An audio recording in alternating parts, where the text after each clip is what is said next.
I mean, when I said, are we all good, that was a question. Well, I mean, if you want me to just hit record, all you got to say is, are we all good? Shall we hit record? And then I'll be like, yes.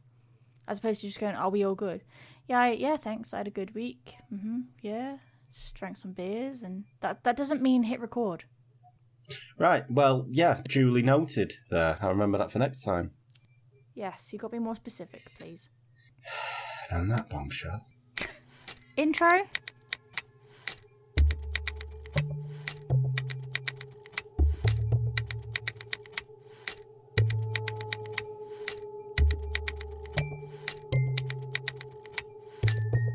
Hello and welcome all into the MO podcast. As always, you're here with me, Consummation San.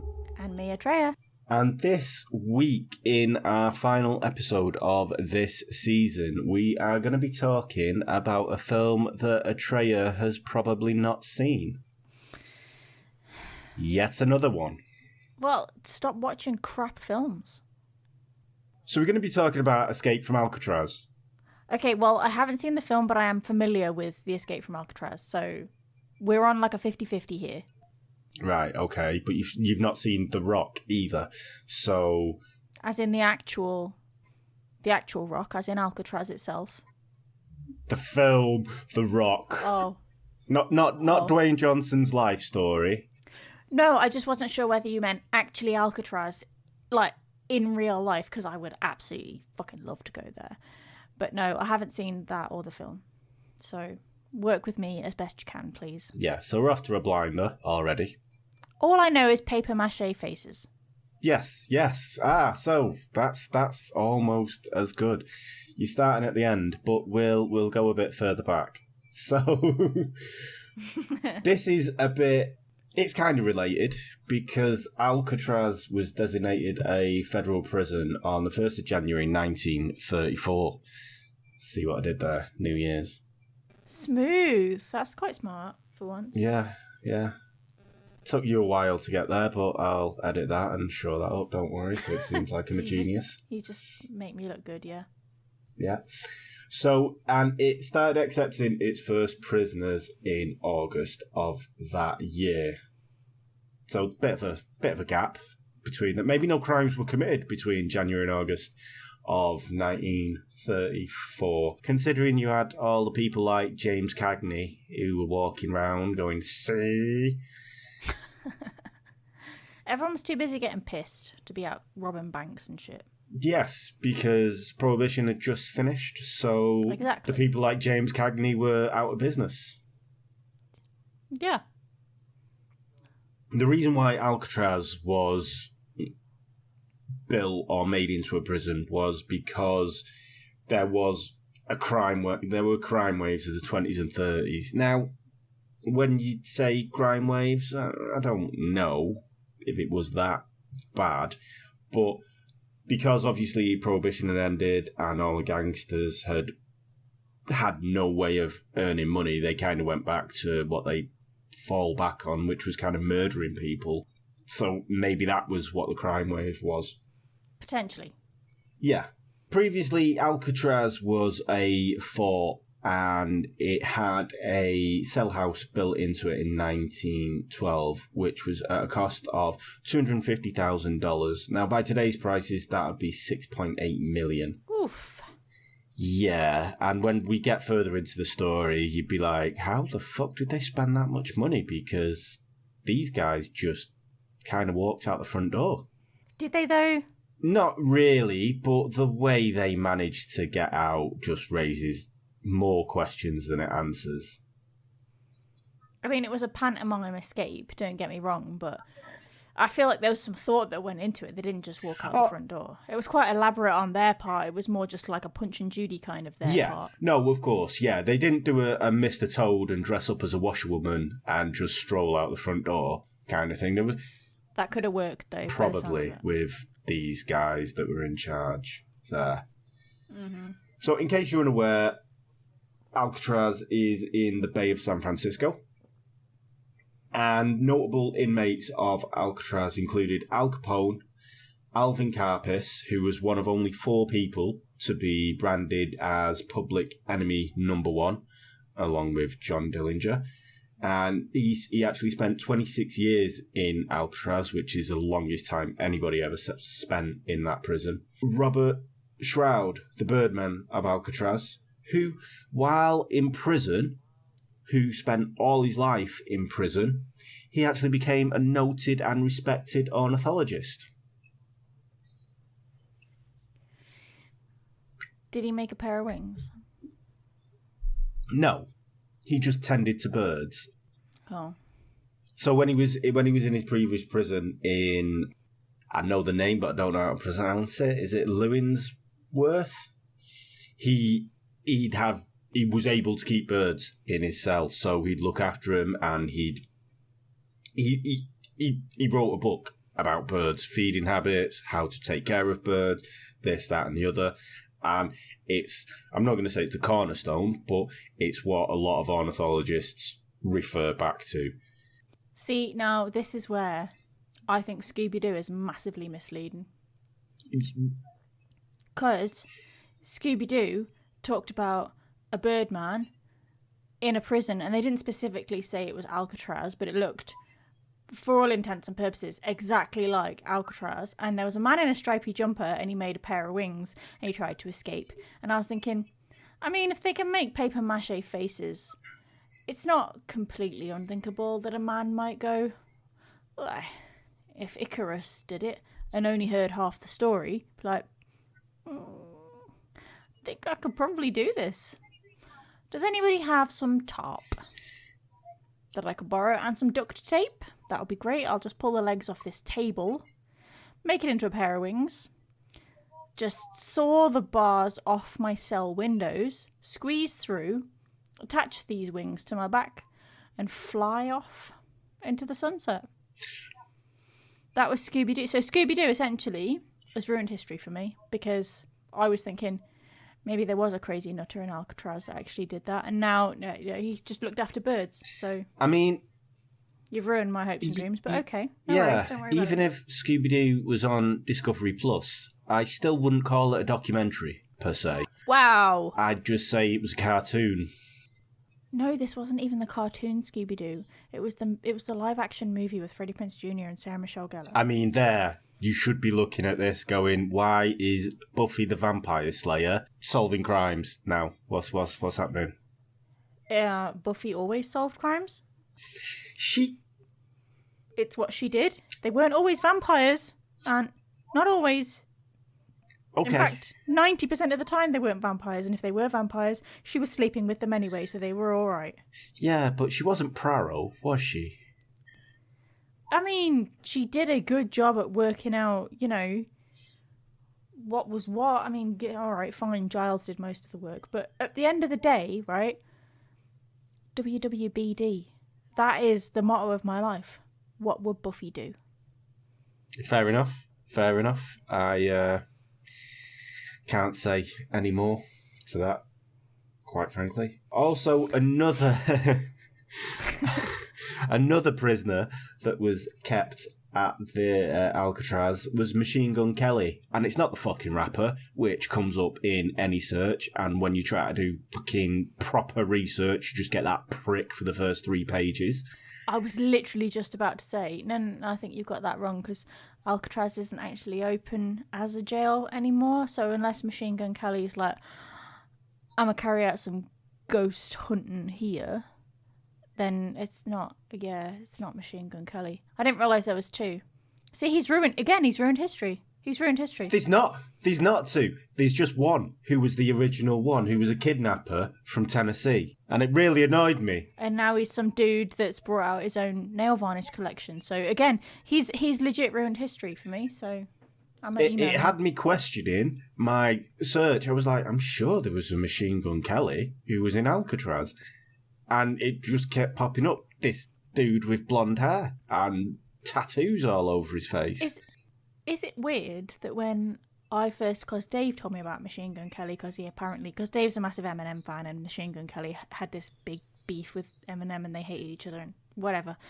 And I remember listening to him banging on about this feud that they had and thinking, I thought Machine Gun Kelly was a gangster. So this has literally rewritten my brain, because my brain initially was going, I'm fairly sure Machine Gun Kelly's a gangster and not a rapper. I mean, he could be a gangster rapper, but it's unlikely. But now my brain has rewritten itself to go, there was no gangster. It was called Machine Gun Kelly. He's the rapper that's brought his own nail varnish out and he's dating Megan Fox. Yep. What? Like, what is going on? History, folks. Stuff happened before the 90s. Huh. Oh my God. I hate that I ever doubted myself. Yeah, see? Be just first thought's always right. Go with it. So it was into this prison that Frank Morris, John and Clarence Anglin, and Alan West, who was no relation to Fred, were introduced. Thank God. Yeah. Even though he was a criminal, it didn't run in that family. What did he do? Like, Alan, how was he a criminal? Mm-hmm.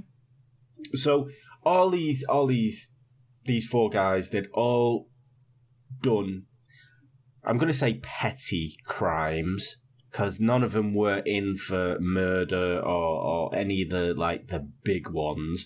But the reason why they got sent to Alcatraz was because every prison they got put in, they were always trying to break out of it. So the prison authorities went, do you know what? We'll just stick them on that rock on the island. They'll never get out of there. They could have just put them on death row.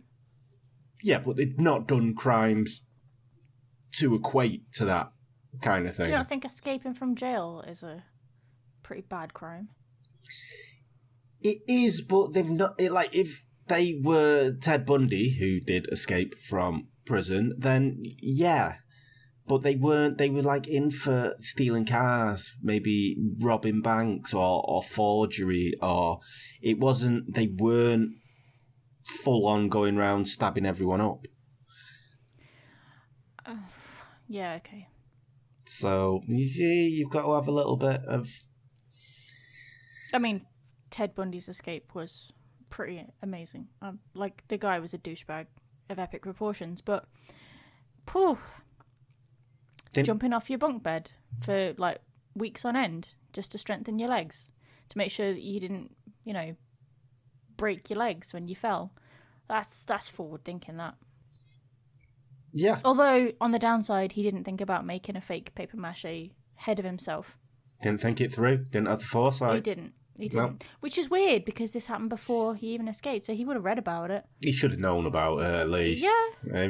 If he's jumping out, if he's doing that leg day, surely he should be doing head day.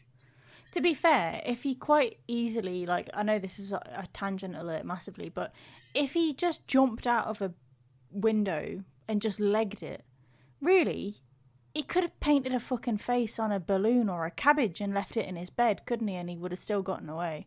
Clearly, the guards weren't all that.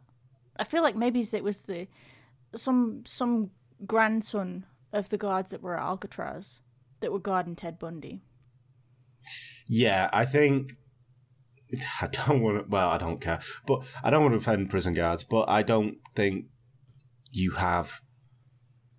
I don't think they're up there on the IQ scale. I mean, they might be now, but they certainly weren't at Alcatraz. Jesus Christ. True that.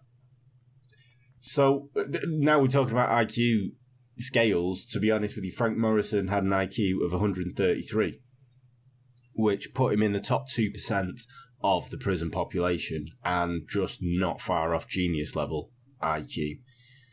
And when all these four prisoners were put into adjacent cells, they all gravitated to him. They knew each other from previous prisons that they'd been in over the years. They all knew that each one of them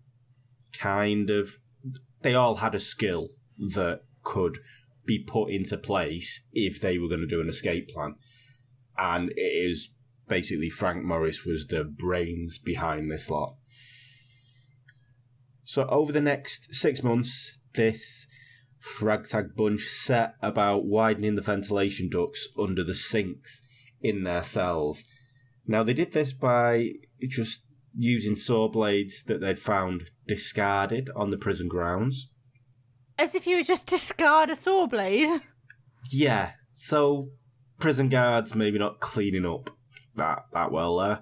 And metal spoons, so the actual stereotype of a prison escape, they were using spoons to dig their way out. And they also came up with an electric drill, which was made out of a vacuum cleaner. That's pretty ingenious. Which was, yeah, that was really ingenious of them. And the way they concealed the noise that they were making, or this drill was making, was by doing this during the prison's music hour. Yeah, that'll work. Yeah, so in Alcatraz, even though these are all hardened criminals, the warden went, do you know what'll make these guys happy? We all have a sing-song for an hour.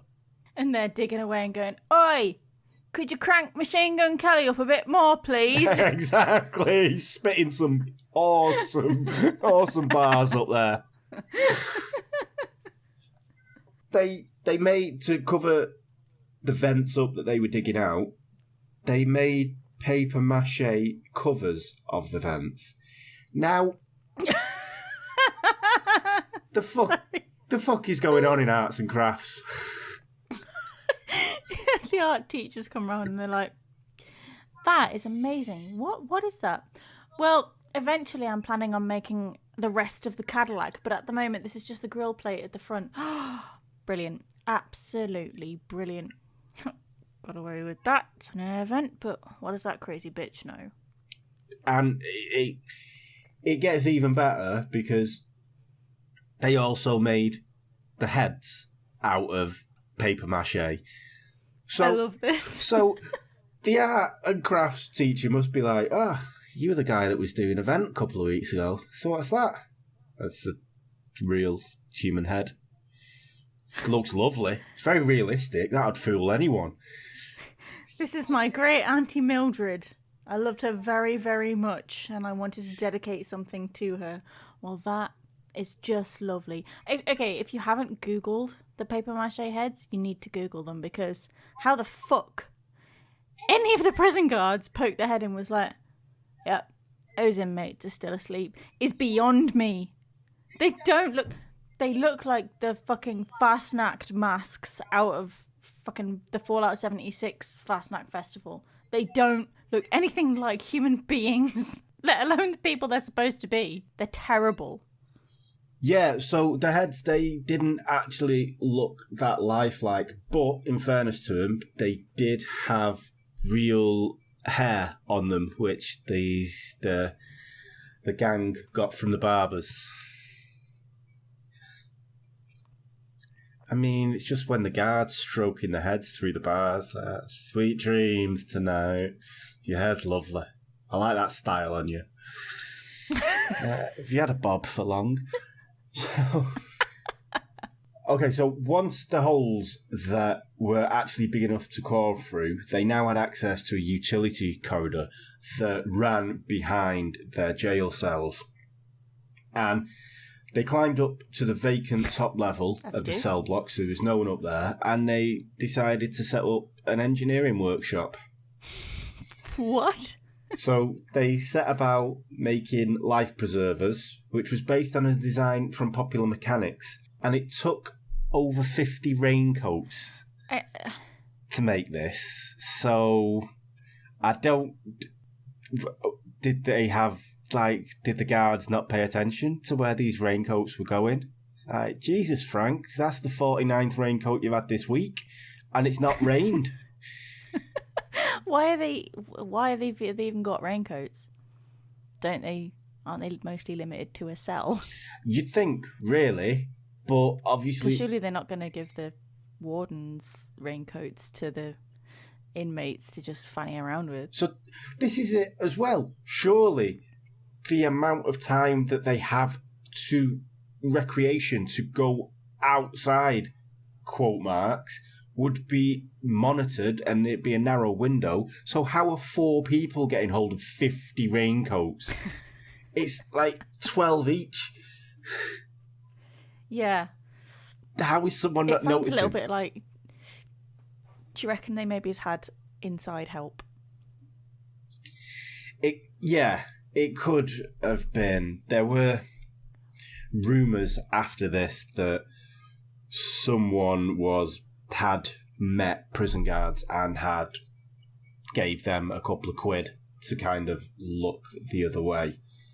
And because where else are you going to get 50 raincoats? Exactly. That's without it noticing. It's quite a big number, that. And even like we did a stock count today at work, we'd notice 50 units missing. Well, I mean, so think about it this way. So even if 4 of them stole like 12 each or 10 each, whatever it was, I mean, if they stole 2, someone's going to notice that they're weighed down with 2 raincoats. Any more than 2, and questions are so painfully obvious, it's unreal. Yeah. It's like when you can't take your carry-on case on the plane, so you put all your clothes on. You look bigger, surely. Someone would have gone, you didn't look that big when you walked into the supplies closet. Yes. It's, I don't buy it.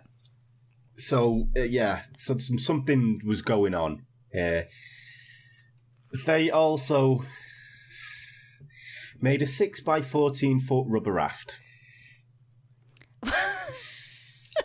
Right. That's quite big. 14 foot, yeah. Yeah. So... And this is just what, in their little engineering utility room? Yeah, just upstairs, just probably while music hours going on. And they've got the power drills out. But then it's not even a little engineering utility room. It's at least a 14-foot one. Exactly. That's... How long were they digging with their spoons? Yeah. So, I mean, to be honest with you, I'm frankly surprised they didn't just make a motorboat in shop class with all these teachers that they've got, turning a blind eye to everything. Yeah. On the night of June the 11th, 1962, this is when the boys decided that this was going to be the night. And not all of them made it out. I almost said Fred West then. Fred West had issues, but West had issues. The cement he'd used to reinforce the crumbling concrete around the vent had hardened, which I thought was the point of concrete, but... that's what happened. It seems West wasn't thinking that it would do this, and it narrowed the opening, and by the time he'd sorted his shit out, the other 3 had just, see ya. Snooze you lose, I suppose. Yeah, so West returned to his cell and just got his head down and had a sleep. With his paper mache head next to him, I assume. Oh, I love it. So, from the workshop, the boys climbed up to the roof and removed a large fan. From there, they descended 50 feet to the ground by doing a fireman's slide down a drain pipe. Now, they're carrying 50 raincoats, a fuck-off boat, 14-foot rubber dinghy. And on the night, the guards heard a noise that was like a loud crash, yet didn't report it. So, like, what were they thinking? Like mice? Oh my god. This is like a Carry-On film. It gets better, because after doing the fireman's pole, they climbed over 2 12-foot barbed wire fences, and at a blind spot of the guard towers, they inflated the raft with a concertina. They used the concertina as bellows. So, music night was a little bit quieter that evening. Except for the awful concertina player. Yeah. And they're not small to carry either. So it's just like, yeah. Oh my god. So West was questioned. The men were never seen dead or alive again after this evening. Now West was immediately questioned and he folded like a wet paper napkin. He cooperated with the investigations fully, and because of that he was never charged for his role in the escape. But he was a racist, so fuck him.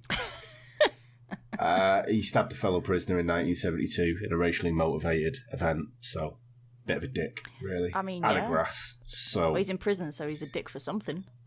At Yeah. the very least, before he does anything else in prison.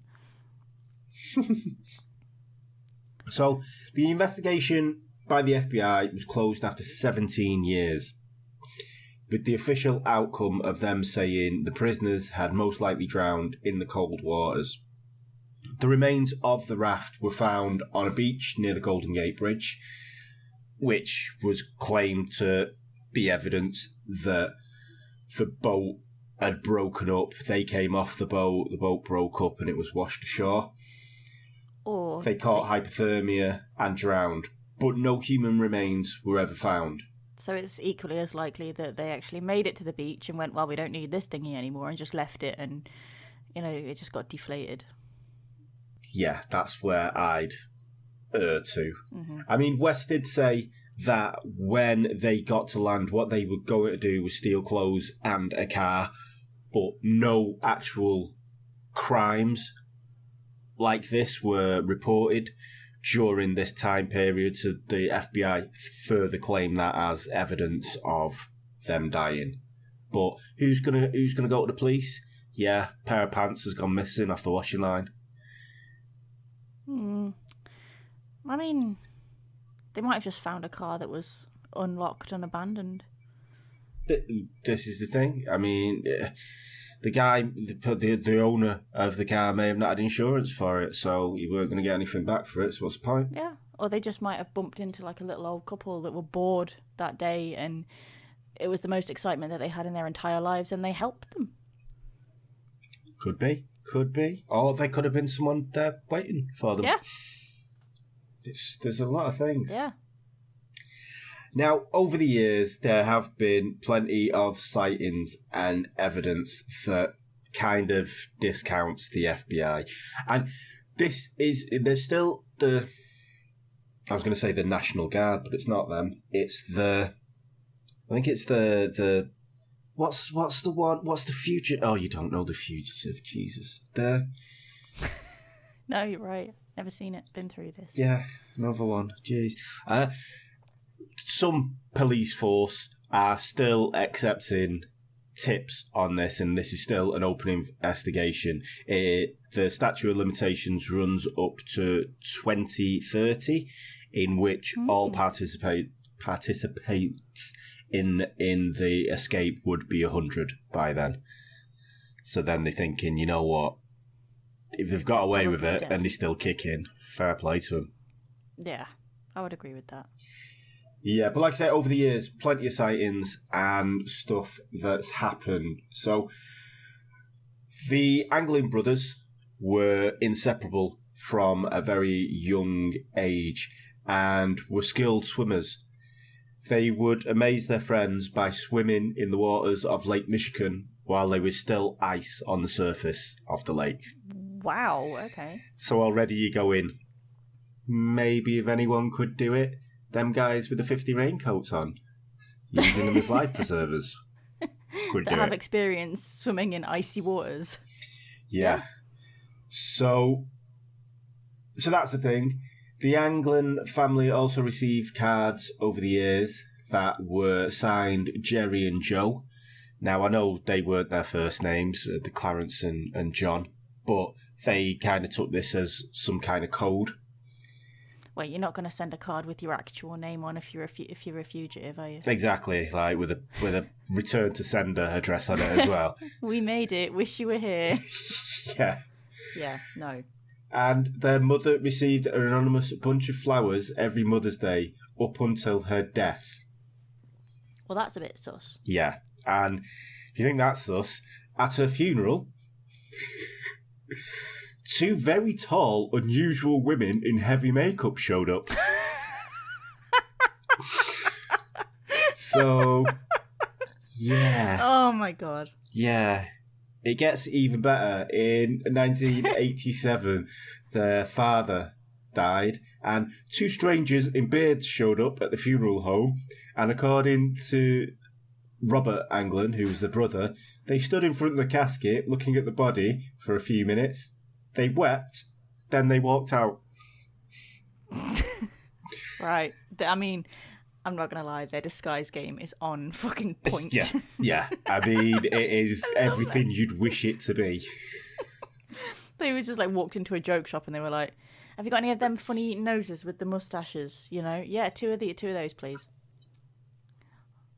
Also, preferably women's shoes in possibly size 12 if you've got any. That would be fab. Yeah.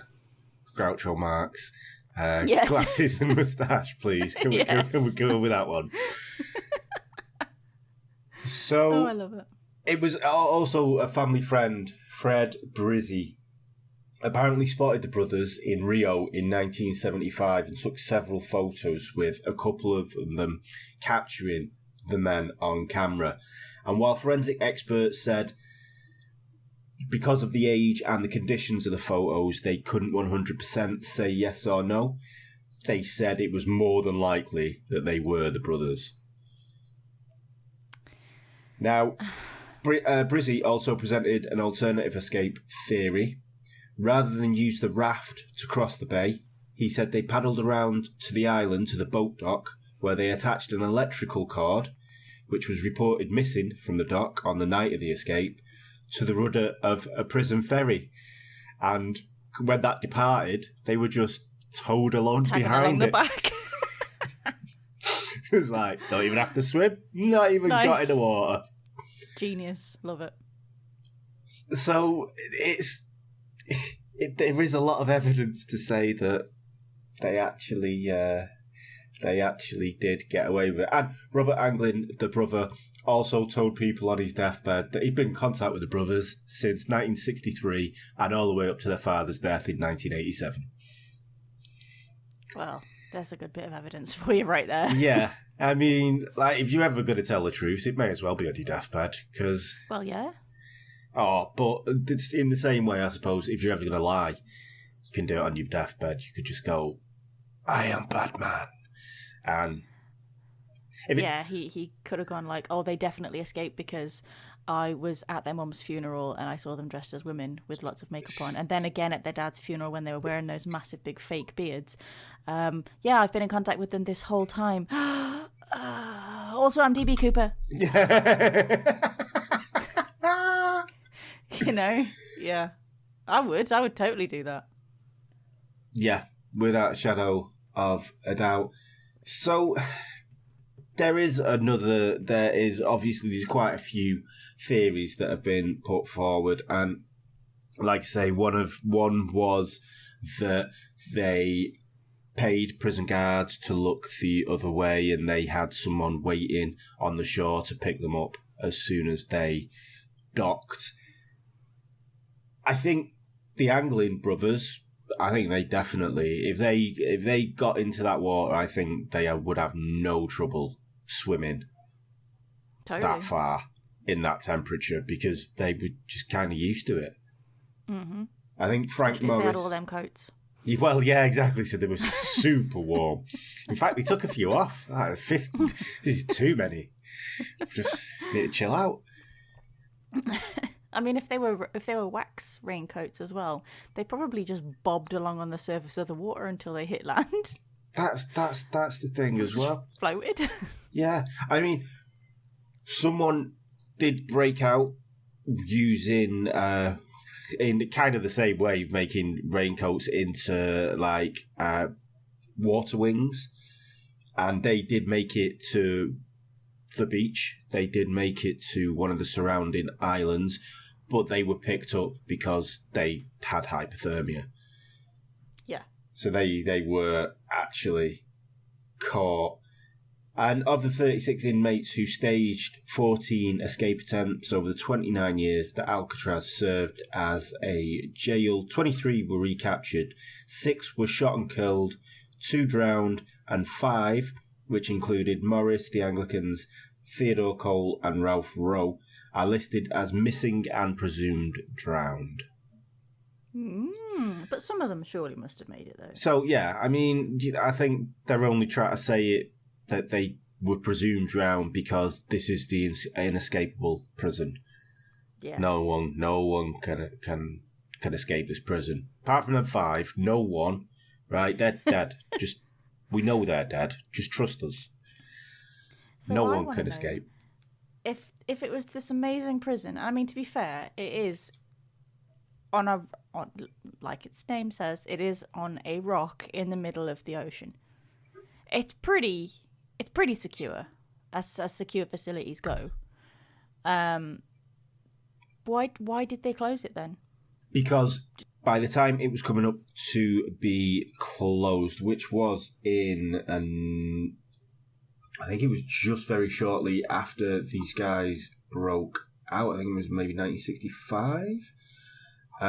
It was costing a lot of money to keep running. Most federal penitentiaries cost, I think it was $3 a day for prisoner upkeep, whereas Alcatraz was costing $10 a day. Ooh. So it was just easier to make another $1 million building. Yeah. I mean, they spend a hell of a lot of money on the walls and the barbed wire, but none on rehabilitation and food for the prisoners. Well, it is prison. It's not supposed to be a 5-star. Yeah. I think this is... I don't necessarily... Well, I don't know a lot about it, but I'm just going to say, with the privatisation, I think run for profit... Nowadays, not that they were ever not run for profit, but if you've broken the law, you're seen as not a very useful member of society, and you're only worth $3 a day, apparently. It's just... I mean, we've all been students, so, we can totally relate to $3 a day meals. Yeah. I mean, $3 is luxury. Spoiling you. Exactly. Aldi do pot noodles for 12p. They sustained me for a long time. Oh, 3 of them a day. Yeah. I mean... $3 would last you all fucking week. It would. Jesus, you'd have change from it. Yeah, exactly. Nowadays, there is a triathlon run in San Francisco triathlon, and the swim from Alcatraz to the bay is part of it, and quite a lot of people do it. I mean, obviously, personally, I think they got away, and the prison authorities, the FBI, just try to save face by going, no, definitely drowned. Yeah, because I think they got away. Yeah, they don't want to invest, and after 17 years of trying to find them, they never actually found them. They're going to look like dickheads, especially when they're at the mother's funeral in poor makeup. In full drag. Yeah, in stilettos and blonde wigs, like in something from Carry On. I do feel like they escaped, but I don't feel like it was just a fluke. Like they were just like, hey, let's get some spoons and dig our way out of here and we'll just swim to land. I think it was all like properly planned, and they had like outside help and inside help, and they didn't just do it by themselves. I think they probably had people on the outside that were funding it, and prison wardens on the inside that were being paid to, like you say, turn a blind eye. Yeah, of course. I mean, the arts and crafts is at some point one person has got to ask a question like, why? What is he making? Why? What? Why does he want hair from the barbers? What is going on? 50 raincoats? What? Surely at some point someone must have got that and gone, something's wrong here, lads. This is really weird. All these guys are making paper mache faces of themselves. Like, how vain. That's like having yourself as your phone wallpaper. Why are they doing this? Yeah, and has anyone noticed they're all in the cells next to each other? They're all making paper mache heads and paper mache vent coverings. Is this not something that we should look into? It just seems too silly to not be the end result that everybody wanted. Yeah. Because I mean, yeah, I know they were probably bad men terrible bad men that went to prison, but I was kind of rooting for them. With Yeah. that plan. I mean, like I say, they did go to prison, but they weren't convicted of murder or rape or anything like that was... I mean, you could argue the point that they were trying to survive in the world. Mm-hmm. And the only reason they were sent to Alcatraz is because they just didn't like being in prison. They just wanted to escape. And maybe everything just aligned and it was kind of like the perfect storm. You've got two strong swimmers and someone with 133 IQ. See? It's no wonder that they escaped. Yeah, I think that's it. And yeah, that's the tale of the escape to Alcatraz. And it is a really good film. Clint Eastwood in it. Peak Clint Eastwood time. I'm going to have to watch it now, aren't I? I mean, it is like from the 70s, so... It's all right. Maybe dated, but I still think it is. It's a good late night film. It's usually like, you know, Icarus Files or something like... No, you probably don't. It's one of them films that's on when you get back from the pub 11:30 on a Friday, Saturday night kind of thing. There used to be a channel on Freeview called Movies for Men. Not rude, but it had like spaghetti westerns and Clint Eastwood and... Yeah, definitely, 100% Dave's dad it'll be used on to that. sit up all night watching it, yeah. Yeah, 100%. So, yeah. So, this, as we did say earlier, is the last one of the year and the last one of the series. Next year, we will be coming back again, and we've got some same ideas, but just new format, I think. Yeah. We're going to be doing cameras for the YouTube, and you can see our lovely faces. Yeah. After we've had a full day at work and we're knackered and we can't really be arsed doing it, but we still smile. Yeah, you might decide that Anchor and listening to it is the way forward because we've got faces for radio. Yeah, I think truly that will be the way forward. I mean, I've been told that many times. But we'll still be on Spotify and Anchor and all over there.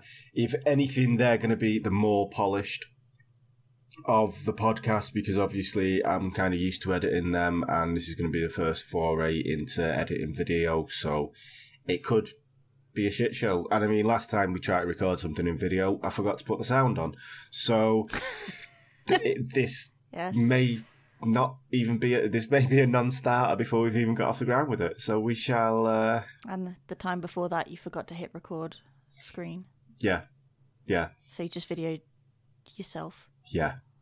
So we've tried it twice and both not gone well. So yeah, on that bombshell, I think. So we'll be back in the new year, like I say. So everyone, I hope you all have a good new year. And as always, this has been the MO podcast with me, Consummation San, and me, Atreya. And again, Happy New Year. Happy New Year. And we shall see you next year. Podcast. Bye. The MO Podcast. The MO Podcast. The MO Podcast.